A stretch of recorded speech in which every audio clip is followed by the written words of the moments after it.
ของอาย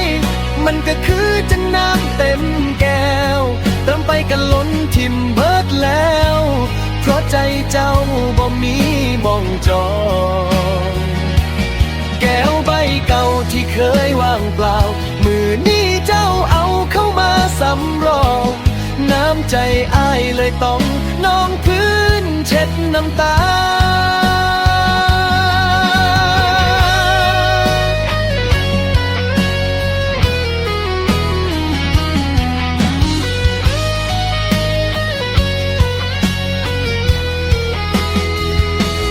ฮักจนล้นก็ยังปนความช้ำเฮ็ดดีปันใดเจ้าก็บ่จำคำว่าฮักกัน